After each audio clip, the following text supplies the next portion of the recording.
Plongée dans un moment d'intimité avec Dieu, l'Assemblée réunie ce dimanche au Temple Shalom de Kokotomé adore le Très-Haut en esprit et en vérité. Embrasés par le feu du Saint-Esprit, ses frères et sœurs en Christ se laissent guider dans un temps de louange à la gloire de Dieu.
Au-delà des chants et danses en l'honneur du roi des rois, à ce culte dominical, le peuple se nourrit de la parole de Dieu. Ceci à travers le message du jour, qui n'est nul autre qu'un appel à l'obéissance à Dieu. Dans le livre de 1 Samuel, chapitre 15, verset 22, Samuel dit ceci. L'Éternel trouve-t-il du plaisir dans les holocaustes et les sacrifices?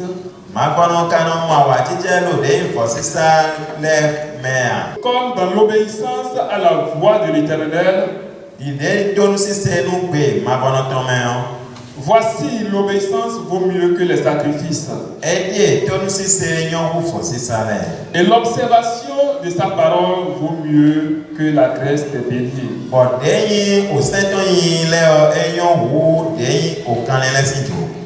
C'est ce qu'a dit le prophète Samuel. Les enfants d'Israël étaient là et l'Éternel leur a donné des prescriptions à suivre pour pouvoir réussir leur vie. Mais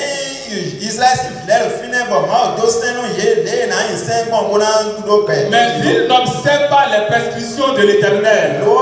Ils sont prêts à désobéir aux lois de l'Éternel. Et les étrangers qui sont au milieu d'eux, ils sont ensemble au milieu d'eux, ils sont avec eux, mais eux ils ne désobéissent pas à leur père. Et cela va toucher le cœur de Dieu. Au point où Dieu dit à Jérémie, va, pour preuve, amène-les dans la chambre et serre-leur du vin et vois s'ils vont boire. Jérémie a essayé et il a vu qu'ils sont fidèles à leur père. Mais pourquoi ne doit pas être fidèle à son Dieu qui nous a créés? Tel que Jonadab a donné cette recommandation et à ses fils, l'Éternel lui-même a donné des recommandations à ses enfants. Dans le livre de Deutéronome,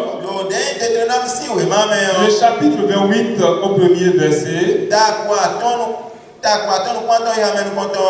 le Seigneur dit, si tu obéis à la voix de l'Éternel, ton Dieu, en observant et en mettant en pratique tous ces commandements que je te prescris aujourd'hui,